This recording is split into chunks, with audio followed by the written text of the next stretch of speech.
Chidiri chabu shue, chihani mwena mabu. Chidiri mwena tanda teke kumu. Chidiri chabu shue, chihani mwena mabu. Chidiri mwena tanda teke kumu. Ushua mwena tanda ke kumu wajitunga. Chidiri mwena tanda teke kumu. Kajipaye ya kuikale ya kumu maulilela. Chidiri mwena tanda.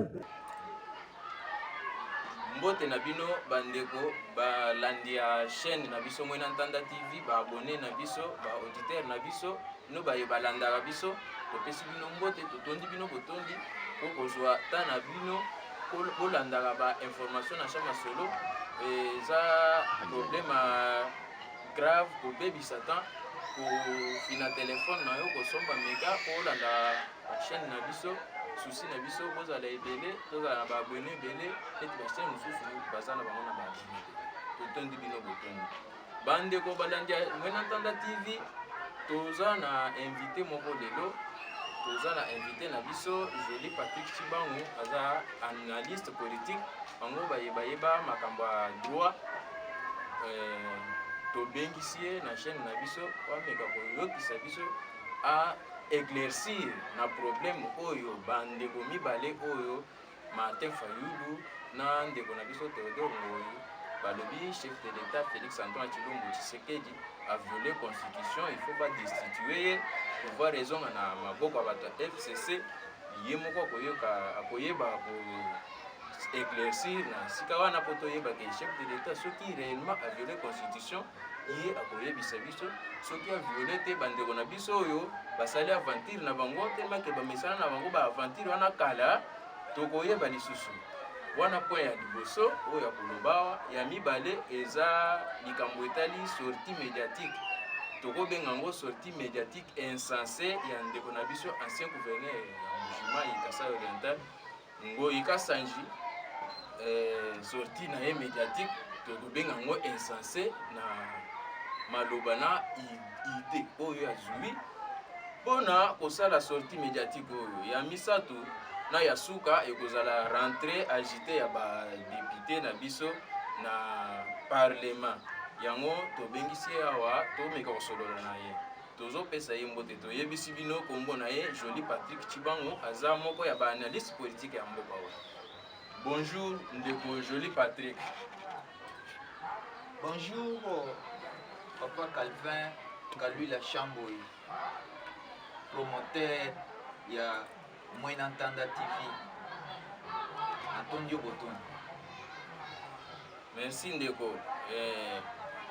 Tobanzi oye ko répondre na invitation na biso o éclaircir biso po bino biso tokozala toyebi na biso kaka ba marche ba gaz na ba policier na ba dip ya la police o tobenga 12 apôtres na marche, mais makambo oyo etali pour le droit tokoyeba ngote ndeko Martin Fayulu na ndeko na biso ba candidat malheureux, très malheureux o tozobenga très malheureux vraiment ya élection ya 2018 na ndeko na biso Théodore Ngoyi bakozala na bango na raison na likambo etali destitution ya chef de l'État vu que balobi a violé constitution bino nde boyebi. Et puis kobakisa na likambo sortie médiatique ya ancien gouverneur Ngoyi Kasanji, président ancien gouverneur ya Kasai na minute tobenga ye député sénateur plutôt aza député mais sénateur aussi ye azala mesana kozala honorable bango ye mwasi na ye honorable mama na ye honorable voisin na ye ye ka ba honorable bana nyonso ba Christelle Bukumba bu honorable babela mitu mais bazaka ba honorable oko meka ko expliquer biso na likambo wana ya sortie médiatique na ye. Et puis okosukisa na likambo ya rentrée parlementaire o tokobenga agité ya ba politique na biso. Bon toyebi te yo nde oyebi toyebisi yo ke biso toyebaka mingi libanga na gaz ya la police na tenue ya bleu ya la police yango tobengisi bino bato boyebi biloko oyo bo expliquer biso soki réellement Martin Fayulu na Théodore Ngoyi baza na raison, président a destitué so baza na raison te nyonso na monoko na yo micro ya moyo président Jolie Patrick. Merci ndeko Calvin Kalwila Chamboy pona parole outi kopesa ngai bandeko na ngai oyo bozolanda biso na libanda ya mboka na biso mpe na kati ya mboka na biso. Nazali liboso na bino mpona kosunga tosungana na compréhension selon baactualité oyo ezoleka na mboka na biso oyo tolingaka makasi, oyo nalingaka kokende na mboka ya mopaya te, nalingaka kovanda na mboka na ngai parce que namonaka mpenza awa kimia ekoma banda alternance, banda mwana mboka Félix Antoine Tshilombo Tshisekedi akoma président. Ben, comme ndeko na biso Calvin Kalwila apesi biso déjà ordre du jour, na kokende na mwa lombango na point ya liboso oyo tokolobela la démarche ratée ya monsieur Fayulu na monsieur Théodore Ngoy. Bandeko na ngai, toyebi na politique il faut kozala objectif. Et puis ce que oza objectif te na politique ozoluka kaka libungu na ye tonda me ba peuple basufraka. Kotala démarche oyo ndeko na biso Fayulu na Théodore Ngoy bayeli biso nango sur le plan des droits et puis sur le plan de la politique, on comprendre que bazana objectif te pona nini.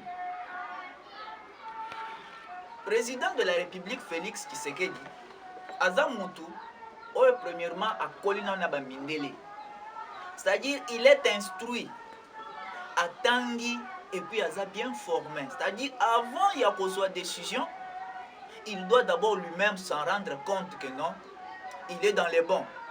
C'est-à-dire avant il y a ko requérir ba conseiller na ye soit ba expert en la matière, mwana mboka Félix Tshisekedi ye moko ko sala analyse, il y a esprit, il y a ce que prévoit la loi, il y a corps de la loi, savoir si réellement il peut agir dans la légalité.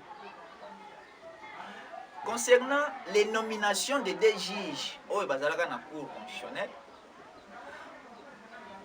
nanga elongo pour comprendre que le président de la République il intervient dans cette matière-là avec un pouvoir lié. C'est-à-dire il ne peut pas se réveiller le matin, aller toquer la porte d'un membre de la cour, lui notifier que non, voilà, non. C'est-à-dire il doit passer par le biais, il y a conseil supérieur de la magistrature, où il y a un organe disciplinaire, où il contrôle le magistrat. Bon, moi, je vais saisir le conseil supérieur de la magistrature, vu nécessité na priorité. Si vous avez un bon, tu as dit que bandeko na biso Fayulu na Théodore Ngoy bango moko na comprendre que baza ba procédurier parce que de l'autre côté on a côté na bango ba respecter procédure te. C'est comme on mboka Félix à l'équipe bango na mayel parce que yé a respecter procédure. Mais nous en droit, si la procédure n'est pas bonne, c'est inutile d'aller au fond. C'est-à-dire on comprendre que bango va se précipiter, ba ken à fond sans toutefois pas vérifier si réellement la procédure était illégale. Mais dans les cas d'espèce, bah, téléspectateurs, la balandi na biso, la procédure, na côté ya mwana moka Félix, la procédure était respectée. Bon, tu vas comprendre na ngai, na ndenge nazali ko avancer malembe. Mwana mboka Félix a consulté Conseil supérieur de la magistrature, CSM. Bapesi avis na bango. Et puis, c'est le Conseil supérieur de la magistrature qui est allé notifier les deux juges. Bon, pour tu comprendre que les juges ont mis balai, juristes de carrière qu'ils sont, bamimoni devant l'application de l'article 34, il y a loi organique qui régit la Cour, qui dispose que lorsque un membre de la Cour c'est-à-dire est en possession d'une nomination à des postes incompatibles, il a un délai de 8 jours pour lever une option. C'est-à-dire qu'on lever option, les gens soit qu'on réclame un droit dans le délai de 8 jours. Mais maintenant, si vous êtes un vrai procédurier, c'est-à-dire que vous comprendre que bande qu'on a biso ba juge va respecter la procédure, va laisser couler le délai de 8 jours pour ne pas se prétendre être victime. Ce qui 8 jours est l'équipe, automatiquement nous avons le délai de 30 jours pour eux de prêter serment devant la juridiction Oyo va affecter Bango. Mais ce sont des juges ramassés au excusez un terme. Mais tu as vu que ça va juge l'équipe pendant 5 ans dans des universités renommées. Mais ils se sont retrouvés devant dotation ya batoge. Au conseil supérieur de la magistrature a doté bango batoge pour pas kende ko prêter nango serment. Mais ceux qui bato ba mwana ki penda ki no ba sepelaki na ba nomination oté. Pour na bango ndenge ba banda ko évoquer article 158 que non ba respecter notre mandat eza d'abord eza nan en cours. Mais il devrait respecter la procédure et puis saisir le même conseil supérieur de la magistrature pour réclamer un droit, c'est-à-dire dans le cadre de lever l'option. Mais ils ont laissé couler le premier délai de 8 jours, mais après aussi le délai de 30 ans qui est donné à un membre qui est nommé de prêter serment. À défaut de prestation de serment, il est réputé de missionnaire. Mais va se retrouver, va toucher na bango, va tienanda, va repasser, et puis va si na bango pe va tourner bango à onirte, va nommer biso na ici comme sous. Ce qui n'a pas de parenthèse. Cour de cassation, cour constitutionnelle, na conseil d'État, na tangu ya kala, ezalaka ba section au sein du conseil supérieur de la magistrature. C'est-à-dire, ce sont des juridictions oyo ezana mwa bokeseni kaka na ba compétence, na ba attribution na bango. C'est-à-dire, les lois, cour suprême de justice, ba sende en 3. Bon, ceux qui sont juge wana va déplacer bango. Mais ça sera conformément à l'article 150 oyo. Ndeko na biso Calvin, Kalui la Chamboué. Donc tu vois biso alinéa 4. Oyo ba juge ba mérite comme déplacement na nomination na bango. Et puis c'est par le biais du conseil supérieur de la magistrature. Bon, tokomi na tango ya ko prêter serment bandeko na ngai. Toyoki kake baboyi ko prêter serment, basali communiqué, et puis quel type de communiqué? Un communiqué collectif, et puis il s'adresse à qui? À la présidence. Bande konangai, na bino bozolanda biso libanda mboka, diaspora, na ba obaza na ba province nyonso. Est-ce que vous comprendre venda façon ya ko se comporter ya ba juge oyo? Oyo toyoki bazobenga bango ke baza ba pro Kabila. Juge abosani que non, il faut s'adresser na conseil supérieur de la magistrature, organe oyo régissaka bango, na se permettre ya kosala un communiqué collectif en s'adressant na présidence. Bande ko nangai. Toza la pe bato. Yango la pesa kananga raison na ele na yango bande ko nangai, na pesa kananga raison. Nandeko Eliezer Ntambwe, nandeko nanga Calvin Kalui la Chamboué, nandeko nanga JP Fils du Roi. Pour basoutenaka que na politique na biso au Congo, il faut peuple azala au centre. Il faut intérêt général, l'intérêt collectif. Bon, bon moni bino que ba juge va respecter la procédure. C'est-à-dire jusque-là, ils ne sont pas victimes. Bon, tout ce qui est na mupanzi wa bande kona biso Fayulu na Théodore. Toyoki ndeko na biso Fayulu tango zalaki libanda mboka na confinement. À tenir ba propos oyo et garantir biso que non Congo est moi à lire ya sika. Alors je mets tout au passé. Alors je pardonne. Bien sûr. Mais c'est peut-être nous qui devons lui pardonner. Mais il y a le bide Alimbisi Bisso. Mais Kozongo Azongi, il a même dit là-bas, non, la vérité des urnes, la page est tournée. Mais il faut Azongi, ndeko na ngai ba discours ndeko na nga Fayulu a tenir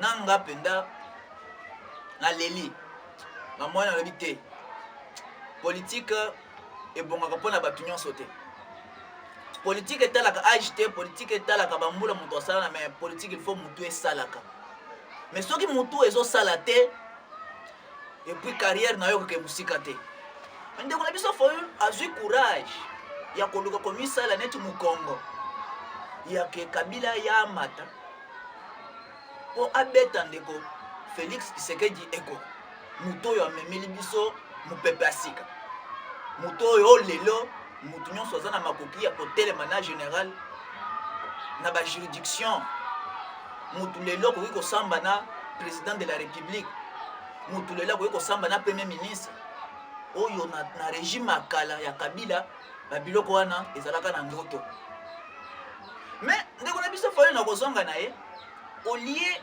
azwa procédure ya ye moko ou soit akende koluka bandeko ya kana ye ya lamuka professeur Kalele aza mutu oyo kutu apesa initiative ya kotia libaya na présidence malgré atiaka na présidence na poste na niveau ya présidence et puis na niveau ya députation nationale kaka ye moko wana parce que azalaki na hésitation na badevance kitoko baza wana bapresse epenge bato nyonso wana akoki kosekoalize na bango mais ake kosangana na un juriste un politicien aussi c'est-à-dire il a deux casquettes lui qui n'a qu'une seule casquette un politicien mais ake kosekoalize na un malin ndeko na ngai et puis ngai nalandaka penda politique penda de près déclaration na bango ou bien sortie médiatique na bango na Faden House ndeko Fayulu azwi parole à liboso au lieu ndeko Théodore Ngoya azwa parole mais un malin a se réserver alobi non totala nano ndenge type oyo politicien oyo amikunda nani bon ndeko Fayulu azwi parole abandi koloba il y a eu haute trahison il y a eu violation intentionnelle tout ça sans toutefois même peser les mots azobimisa et surtout non juriste na leli nalobi mais ozosala l'application ya baterme juridique sans toutefois ne pas en connaître leur signification. Oui, le président a violé intentionnellement. Il faut que l'Assemblée nationale et le Sénat n'en retournent à Bango, va statuer sur tout ça. Mais écoutez maintenant, tant que Théodore Ngoya a eu parole, il dit non, j'ai été saisi comme avocat par les deux juges. Oh. Théodore Ngoya a eu parole, si Makoyo Kandeko Fayulu, un politicien, elle dit non, j'interviens comme avocat saisi par les deux juges qui sont des victimes.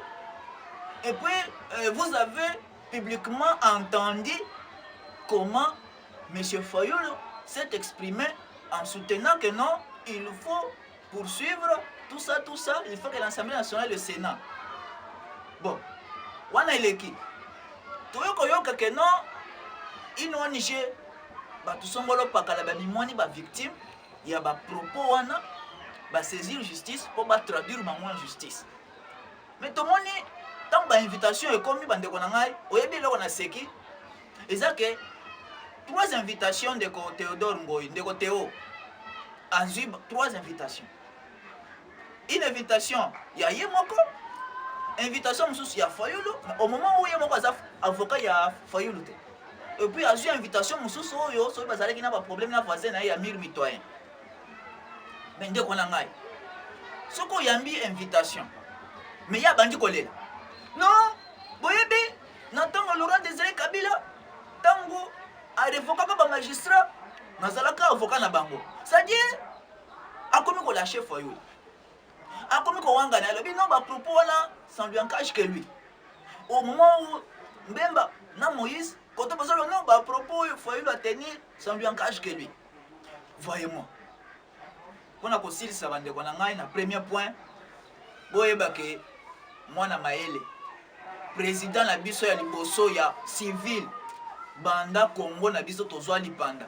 Ya Mayele Félix Antoine Tshilombo Tshisekedi azana bolingo ya mboka topesa chance. Et puis Assemblée nationale toza na misu ya kofongama. Rentrée parlementaire na bino. Peuple congolais azotalela bino tokobanda kolandela ordre du jour na bino lokola ba parlementaire pe. Merci. Toleki na deuxième point na kozala na mwa lobango pour na ko éclaircir bino à propos ya sortie médiatique insensée. Oya ndeko na biso, oya lingi kopesa biso leçon lelo, oya bomi Kasai. Lelo Kasai oriental dans la crise moko kosakana te. Mais ndeko na biso Mboye Kasanji à soutenir na point de vue na ye parce que tout ça la démocratie, aza na droit. Mais ya koloba que non, il faut ba kotisa na kati article 220 oyo na alinéa premier bozolo balikambu ya suffrage universel batia suffrage universel indirect. Ande konangai article d'abord 70 ya constitution na biso ya du 18 février 2007 tel que modifié en 2011 non, le président de la République est élu au suffrage universel direct.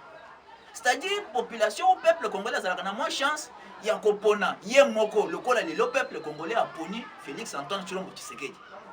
Mais tala bandeko ba moni déjà que non na ebandel Félix Antoine Tshilombo Tshisekedi a telemelaki likambo ya ba élection indirecte ya ba gouverneur de province oyo corruption irenyaki makasi likambo ya ba sénateur.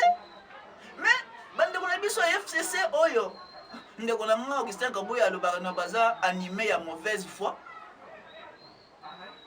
Bazus balingi ba bakse sous troisième complication ya que élection ya président de la République ezala na suffrage indirect.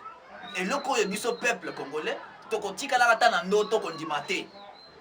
Et puis bomoni baza bien organisé nongi sous ndeko na nga Félix Kabanga nombi na Katanga kuna abosani que article 30 ya constitution ils ont prévoir que non tout Congolais a le droit de s'installer partout sur toute l'étendue de la République et d'implanter son domicile ou sa résidence. Mais nayoki alamuki na tongo a sokoli alati mo chemise na ye mais atelemi liboso ya micro abandi koloba non mutu na mutu oza na mboka na ye mutu na mutu oyo eza mboka ya Kabila na comprenaka te soki Kabila sala bango nini. Et puis nayoki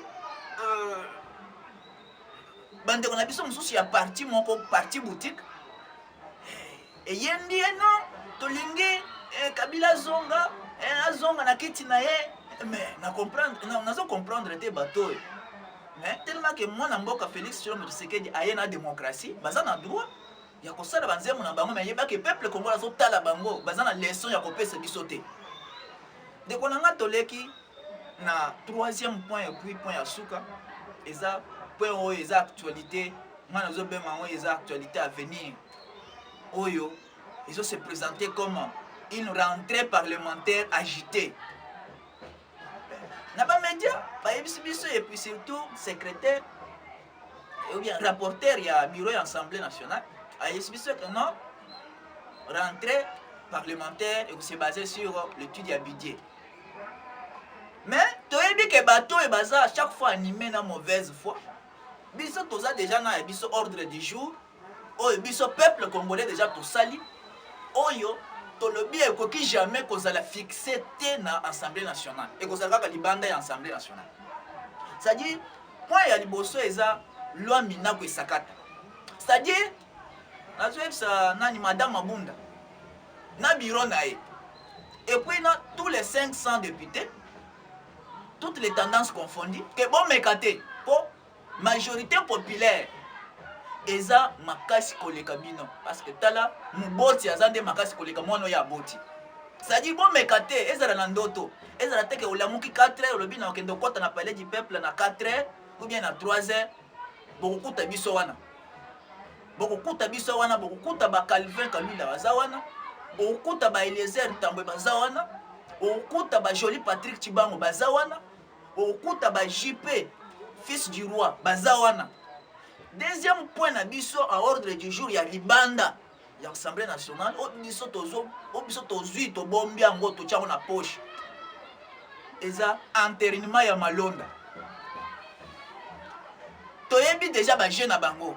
Nous savons que non la page est déjà tournée. Alors comment le blâme parce que la procédure n'a pas été respectée.